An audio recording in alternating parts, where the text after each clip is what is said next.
Bienvenidos a mi podcast Capitán de Capitanes.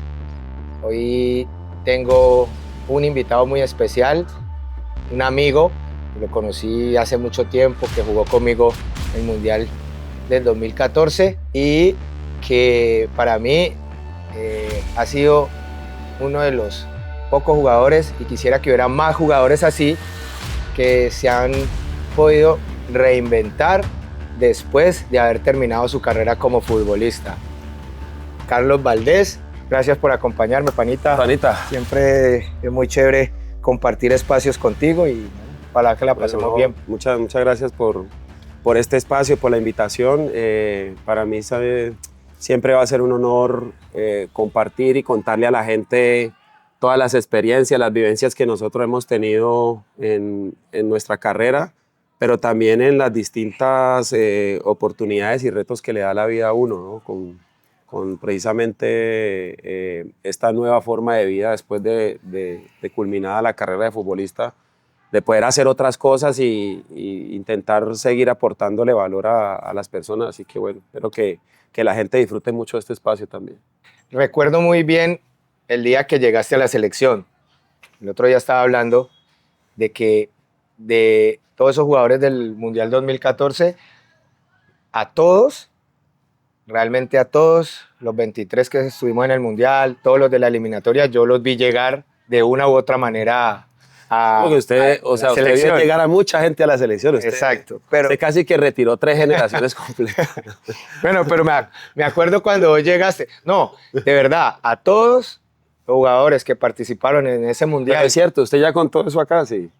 Usted jugó con la selección del 90, que es la que la gente llama la de la época dorada. Okay. Jugó con la de los campeones de América, que fue la que no logró ir en su gran mayoría a un mundial. Exacto. La del tiempo del receso sin ir a los mundiales. Exacto. Juan Pablo Ángel, Iván, bueno, muchos jugadores. Y después jugó con la última generación, que fue la del 2014. O sea, ya Ajá. Todos peladitos y usted era Por eso digo, el adulto más. No, bueno, el otro día estábamos hablando de eso, que si algunos me veían como un papá, y de verdad sí uno ve mucho, o sí los vi a todos llegar. Y me acuerdo que cuando usted llegó, que se equivocó, hizo gol, ¿se acuerda? En un partido que jugamos en Inglaterra, un partido contra Nigeria. ¿Nigeria? Sí, Nigeria. Y no, ese día el partido fue contra Nigeria. Habíamos jugado era una gira, era Sudáfrica. Habíamos jugado en Sudáfrica primero, pero ese día usted no jugó. Ajá. Y después jugamos juntos contra Nigeria en Londres y se equivocó y metió gol. En el primer partido que jugaba en la selección mete gol. O usted ya había jugado en Bolivia, ¿no? Yo había jugado un partido en Bolivia y había jugado contra Venezuela en Bucaramanga, creo que ha sido ese amistoso. Imagínense, y metió gol allá en Nigeria. Entonces lo recuerdo bien porque llegó con el ánimo caleño. Él es de Cali, también de acá de mi ciudad. Entonces como que eso hacía que pues yo lo tratara de involucrar más acá. Y a partir de ahí se generó pues una amistad que pues todavía mantenemos, no solo dentro de la cancha donde seguimos jugando, sino fuera de ella. Sí, fue para el Mundial del 2010 fue eso, ¿no? Al Mundial de Imagínate que nos llevaron a jugar un partido amistoso sin haber clasificado al Mundial. Exactamente. A la inauguración del estadio de Johannesburgo, sí. Exactamente. Sudáfrica. Así fue. Sí, creo que desde ahí obviamente, digamos, desde mi lado, era aprovechar una oportunidad porque en ese momento yo jugaba en el fútbol en la Liga Colombiana. Había tenido anteriormente un par de convocatorias, pero no había sido, digamos, algo constante. Además, la competencia para mí siempre había sido muy, muy alta en esa posición. Pues estabas vos, creo que Iván Ramiro estaba saliendo campeón. A jugar, sí. Sí, pero, o sea, justo ese año, en el 2010, había sido campeón de la Champions con el Inter. Así es. ¿Quién era el otro? Cristian Zapata. Estaba Cristian, que ya venía jugando en Europa. Ya estaba en Europa, sí. Estaba Amaranto, Aquivaldo. Sí, la competencia era muy, muy elevada y sobre todo pues uno que jugaba en la liga, digamos que era como muy difícil pensar en llegar ahí, porque no ha sido como en otras épocas donde de pronto han escaseado más los defensores. Ustedes estaban muy consolidados en ese momento, la gran mayoría. Entonces para mí sí fue como una oportunidad y creo que ahí fue donde empezamos a hacer clip porque, como vos lo decías, o sea, al final todos te vimos siempre como un referente, como una persona ejemplar dentro del equipo, como un capitán, pues no solo porque lo eras literal, sino porque el ejemplo, digamos, de liderazgo siempre fue a través de los actos y no solamente de lo que decías o de lo que hablabas. Y creo que desde esa primer convocatoria fue como obviamente primero el respeto y la admiración, pero a partir de ahí obviamente el poder conocer a Yepes humano que tenía tantas cosas también en común y en su forma de ser con las que yo me identificaba y que bueno, igual disfrutamos mucho también esa gira y te puse a cobrar premio ese día, ¿no? Te puse a cobrar Estamos buenos, estamos buenos y aparte me di cuenta que era una persona que, sobre todo nosotros hablamos de un tema acá y es de valores, que a veces esta sociedad de nosotros a veces está faltando valores, valores mínimos, entonces cuando uno es respetuoso, es caballeroso, es decente con la gente, como que, uy, qué sorpresa, y eso no debería ser una sorpresa. Entonces, cuando uno habla de valores en la vida, pues uno siente qué persona le aporta esos valores a un grupo, y cuando uno ve llegar ese tipo de personas a un equipo, uno trata de arroparlo, de que se sienta bien para que siga aportando a algo que quiere uno constituir y que al final lo logramos, Sí. porque se logró un grupo no solamente de futbolistas magníficos, de un gran equipo futbolísticamente hablando, sino de seres humanos importantes que de verdad no sé cómo habrán sido después los procesos de selección, pero ese como tal, esa eliminatoria del 2014 y ese mundial del 2014, de verdad se sentía un ambiente donde era Es una que yo creo familia. que ahí se comenzaba a construir eso. O sea, ustedes ya venían, digamos, en un proceso de selección, pero en ese momento cuando yo llegué también llegaron otros jugadores. Sí. Habían unos que ya habían estado como Falcao, Adrián Ramos, no sé si Camilo Zúñiga había estado antes. Sí, también había estado. Él Eran había como los estado. recientes. Eran los más. Estaba Amaranto, que sí venía conmigo de esa generación, Desde antes, sí. pero ya había entrado un poquito Falcao, había entrado un poquito Zúñiga, Armero, Ajá. habían entrado un poquito, y ya después Abel, Abelito, Guarín, un Guarín, poquito, y ya después sí entró toda el esa, resto, sí. los demás muchachos Pero que. yo creo que lo que decís es al final muy importante porque pues evidentemente ha sido una de las mejores selecciones en la historia de Colombia por la representación que hicimos, no solo en el Mundial, porque la gente habla mucho de lo que pasó en el Mundial, pero la eliminatoria que nosotros hicimos hasta ahora ha sido la mejor eliminatoria que haya hecho una selección en Colombia. Exacto. Pero yo creo que mucho de ese resultado, de ese gran resultado, tenía que ver con los principios y con los valores, porque era un grupo que tenía el liderazgo obviamente de ustedes como capitanes, el tuyo, el de Amaranto, el de Farid Mondragón, que quizá eran los de más experiencia, pero los que veníamos éramos jugadores que queríamos emular, digamos, ese comportamiento que ustedes habían tenido y que habían hecho para conservar los grupos y los equipos, sobre todo cuando uno representa a la selección.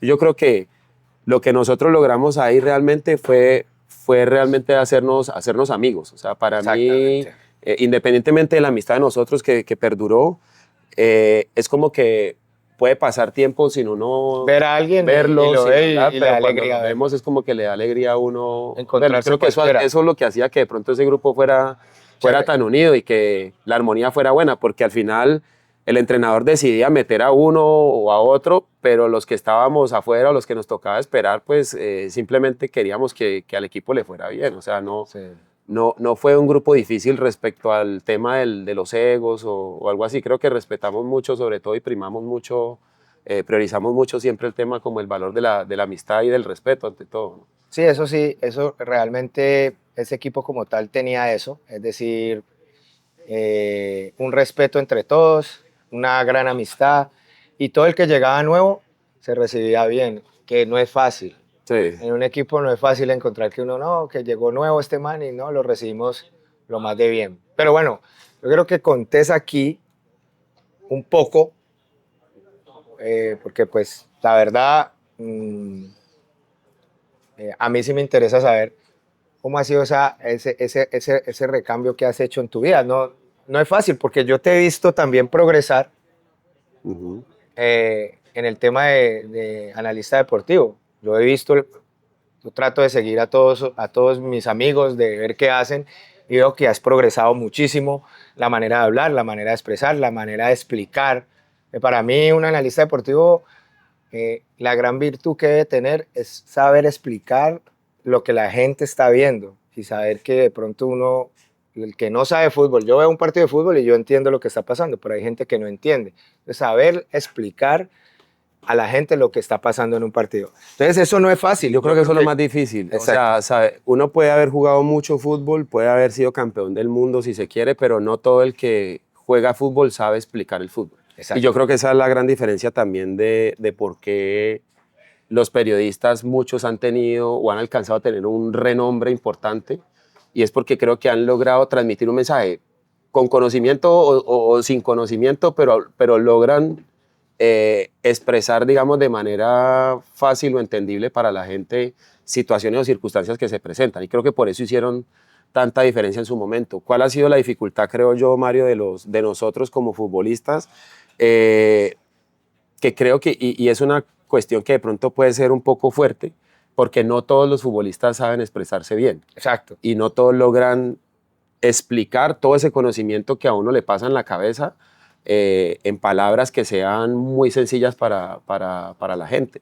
Y sobre todo cuando hay cámaras y todo. Yo realmente te digo, lo que pasa es que cuando igual yo me hice futbolista, como sufrí las lesiones tan temprano, o sea, yo casi que a los 18 años ya tenía los 2 ligamentos cruzados reconstruidos. Ajá. Entonces siempre como que pensaba en que tenía que aprovechar mi tiempo como futbolista, porque sabía que tal vez no me iba a durar mucho, que no podía llegar a ser como vos, por ejemplo, que jugaste hasta los 40 años. A mí no me iban a dar las rodillas para jugar todo ese tiempo. Entonces, de alguna forma siempre como que me vi desde afuera pensando en qué otras alternativas podía hacer. Y obviamente me gusta el hecho de involucrarme con el fútbol. Hice las licencias, o sea, terminé de estudiar, hice todas las licencias que tenía que hacer para dirigir fútbol profesional, pero la única razón por la que no me decidí a ser entrenador de fútbol es porque en lo que yo viví en mis experiencias y en lo que conozco de los directivos con los que nos tocó, digamos, compartir en los equipos, creo que tenemos visiones y pensamientos muy diferentes. Okay. Porque la gente tiene la creencia de que el fútbol es como que tener jugadores talentosos y listo, y no hay que desarrollarlos ni cognitivamente, ni mentalmente, ni emocionalmente. Y yo creo que eso es uno de los valores más importantes. Y al final en Colombia esa cultura te lleva a que el resultado es el que condiciona todo. Entonces, si no ganas, eres muy malo. Y puedes haber estudiado en cualquier parte del mundo, pero simplemente si no ganas, pues no se te va a valorar o no se te va a reconocer si tú logras desarrollar seres humanos, si logras desarrollar antes del futbolista o del profesional a la persona. Exacto. Entonces, creo que ese no fue mi camino, y después ahí se me da la oportunidad de estar en los medios, y estando en los medios empecé a ver esta debilidad que nosotros teníamos, de por qué no hay futbolistas que le cuenten a la gente realmente experiencias que pasan en un camerino. ¿Por qué no hay futbolistas que realmente le cuenten a la gente lo que uno siente cuando va a jugar un partido antes? Que lo diferente de jugar un partido de una liga, por ejemplo en Colombia, a jugar en una liga más competitiva, de jugar en una instancia regular de todos contra todos, a jugar una final o una semifinal, porque todas esas presiones son totalmente distintas. ¿Qué se siente? ¿Ah? ¿Qué se siente? No, pues contémosle a la gente, por ejemplo, el partido contra Brasil, la eliminación de nosotros en el Mundial. Ay, pucha. La presión que nosotros vivimos, o sea, No, pues comenzando por el Mundial, ¿no? No, Que el Mundial comenzando por todo lo que pasó. Es decir, a nosotros, pues yo recuerdo muy bien que la gente de Brasil, después de Brasil, era el equipo que más querían. ¿Te acordás? Claro, la gente se identificaba con Colombia. Exacto. Sí. Entonces, cuando viajábamos, nos atendían súper bien. Y cuando íbamos a jugar ese partido, ¿te acordás que nos hicieron sacar hasta los calzoncillos de la maleta? Sí. Nos hicieron sacar todo de las maletas para revisarnos. O sea, ahí el día que nos tocó contra Brasil, cuando se supo, ahí sí nos hicieron sentir que éramos visitantes. De resto, siempre nos hacían sentir como si fuéramos locales. O sea, mientras no fuera contra Brasil, la gente como que era hincha de Colombia, incluso los mismos brasileros, hasta ese día, ¿no? Exactamente. Pero te digo, por ejemplo, desde la presión, porque, claro, una cosa era la eliminatoria, que es muy difícil y al final, bueno, la sacamos adelante, clasificamos. El primer partido de Mundial siempre es de alguna manera tensionante por lo que pueda pasar, porque yo creo que el primer partido de Mundial puede marcar también lo que va a ocurrir en los otros dos partidos, ¿no? Claro, sí. Ese día empezamos muy bien, que Almerito hizo el gol muy rápido, que lo bailó 2 veces. El otro día me preguntaban, vení, ¿vos por qué no bailás? No sé qué, yo le dije, no, usted no baile. Sino que yo llegaba... No sabe bailar. No, sino que yo llegaba... No sé bailar, pana, yo no puedo moverme así. No, yo llegaba muy cansado allá. Y ese día Armero hizo un gol, salió corriendo para un lado y celebró, bailó allá. Y después siguió corriendo para el otro lado a seguir bailando. Bailó en toda la esquina del... No, bailó en una esquina y después corrió para la otra esquina y volvió a bailar. No, estaba enloquecido. Pero nos quitó una presión. Después de 16 años un gol. No, y nos quitó una presión. Además, algo que ellos siempre dicen con Harold Lozano. Imagínense que Pablo Armero y Harold Lozano... que obviamente grandes jugadores, pero un man como Faustino Asprilla, que ha sido un ícono, no hizo gol en un mundial. Ellos hicieron gol en un mundial. No, Pablito, ese es un dato. No, y nos quitó una presión ese día, teníamos una presión. Entonces, por ejemplo, ese partido, yo sé que era un partido en la que Colombia tenía mucha presión porque habíamos generado una expectativa grande de la eliminatoria y había presión, pero yo creo que esa presión, por ejemplo, era diferente como cuando íbamos a jugar contra Brasil. Sí. Porque Colombia nunca había estado en una instancia como esas, porque tal vez... Brasil era obviamente uno de los equipos más fuertes. Tal vez no esa selección, pero era uno de los equipos históricamente más, de los más importantes del mundo, estaba jugando de local. Entonces, la presión de jugar un partido a jugar una instancia como esa es totalmente distinta, Mario. O sea, en todo sentido, desde esos detalles donde te hacen sentir que eres visitante hasta el nivel de juego, porque obviamente vas a jugar con una selección que es top.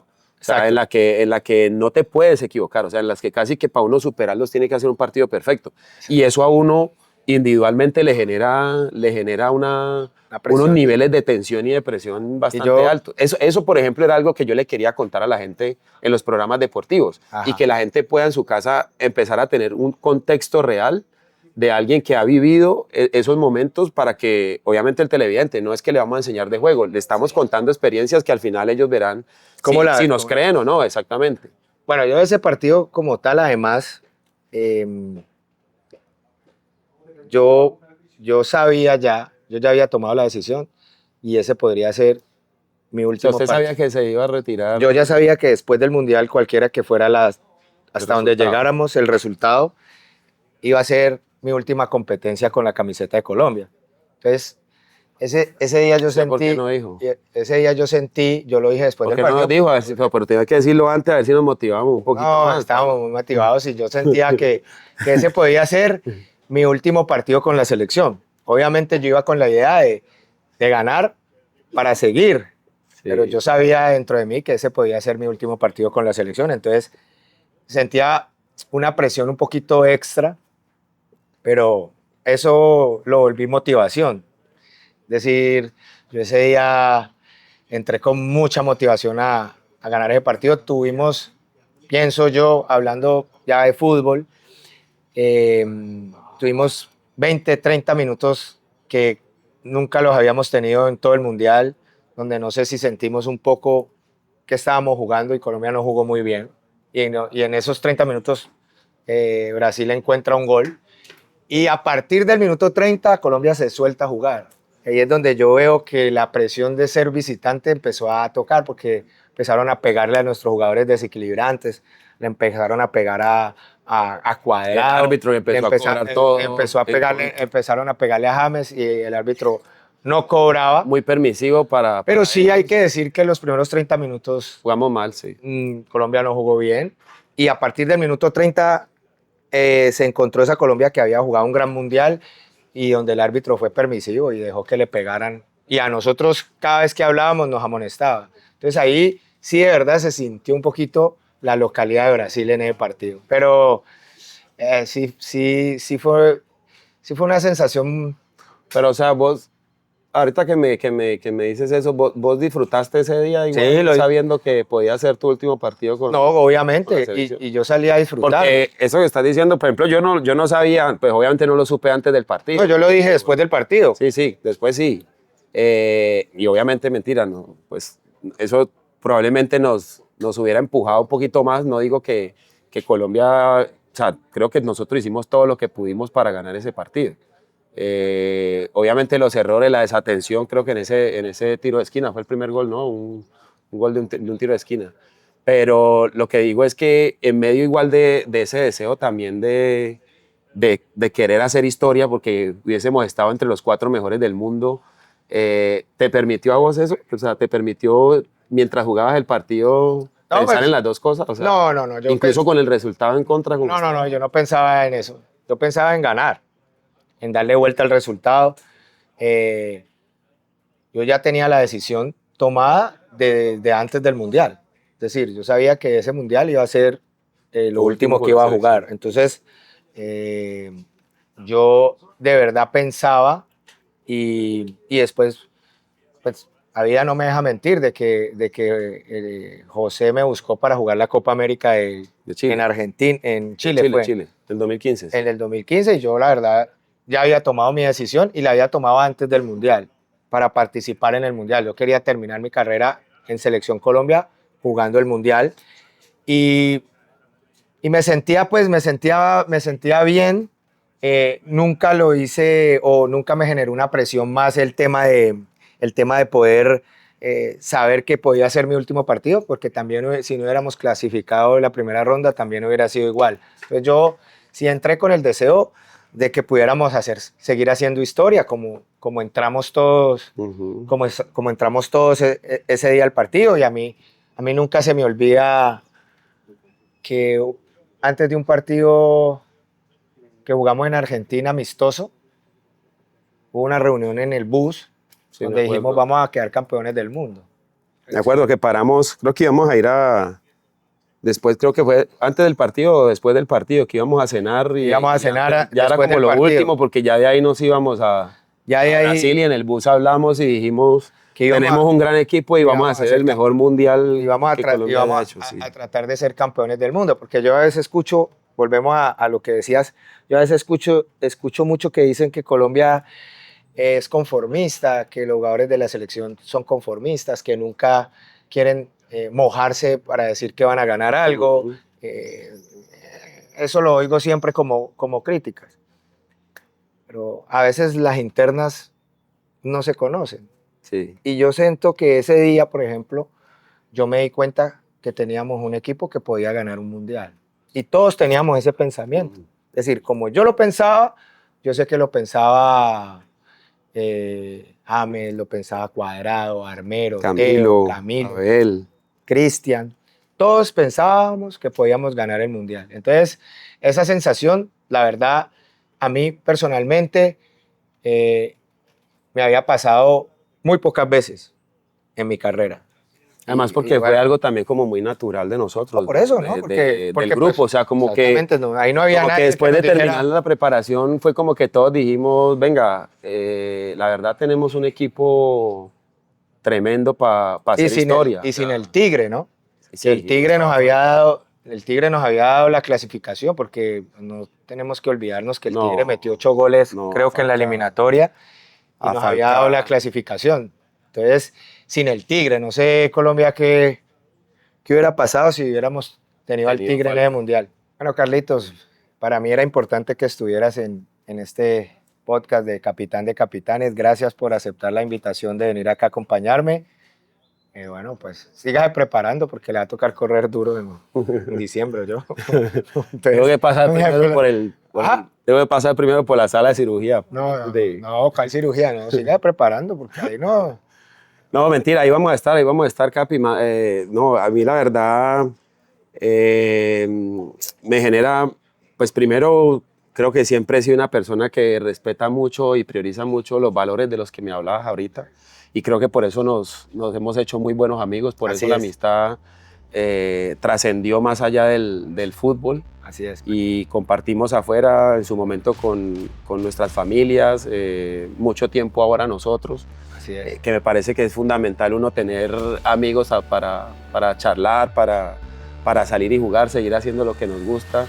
Sé que estás ahorita en esta etapa y va a venir ese gran homenaje de despedida que te lo mereces, de verdad, por lo que ha sido tu carrera, pero sobre todo por lo que ha sido tu vida a nivel personal y familiar, el ejemplo que has sido como persona. Así que de verdad yo creo que aunque el homenaje es para vos, me siento yo homenajeado de estar aquí en estos espacios y de poder hacer parte de lo que va a ser todo este gran evento. Dale, Gracias, panita.